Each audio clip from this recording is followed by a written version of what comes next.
Good evening everyone. আজিৰ অভিজ্ঞতাটো বৰ্ণনা কৰিব ওলাইছোঁ।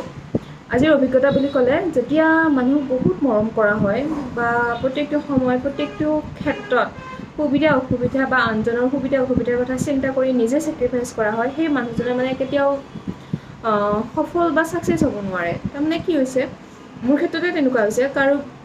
যেতিয়া কাৰোবাৰ কথা চিন্তা কৰি বহুতখিনি কথা চিন্তা কৰি ভাল বেয়া প্ৰত্যেকটো বস্তু চিন্তা কৰি তাৰমানে চিন্তা কৰি পেলাই কামটো আমি কৰোঁ, সেইখিনি বস্তু এক্সকিউজ কৰোঁ, তেতিয়া কি হয়, এই যিজনে সেই কামটো কৰে সেইজনে মানে আৰু সুবিধা লয়। সুবিধাবাদীক মানে কি আৰু উপকাৰী অজগৰে খায় বুলি কথাটো আছে যে, তাৰমানে সেইখিনি বস্তুত কি হয় আৰু সুবিধা ল'বলৈ চেষ্টা কৰে। যদি মই 80% চান্স দিছোঁ, তেতিয়াহ'লে সিহঁতে আৰু 20% চান্স লৈ 100% কৰে।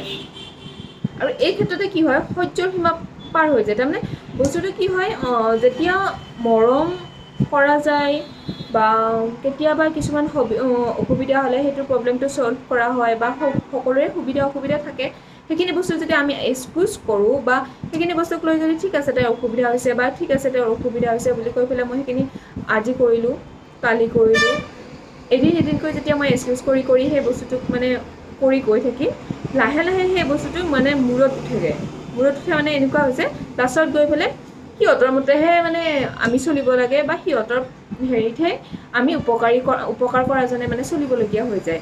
মানে চিটুৱেশ্যন তেনেকুৱা হয়। তেতিয়া অত্যাধিক উপকাৰ বা অত্যাধিক মানে কেয়াৰ কৰিলে এই বস্তুটো হয় যেন অনুভৱ হৈছে। সেইকাৰণে প্ৰত্যেককে মানে নিজৰ যিটো লিমিট বা নিজৰ যিখন ঠাই, সেই ঠাইখনৰ নিজৰ পজিশ্যন লৈ ইউজ কৰিলে বা সেই ঠাইখনত নিজৰ পজিশ্যন লৈ সিহঁতক ব্যৱহাৰ কৰিলে বা নিজৰ কৰ্তব্য দায়িত্বখিনি দেখাই দিয়াটো প্ৰয়োজন।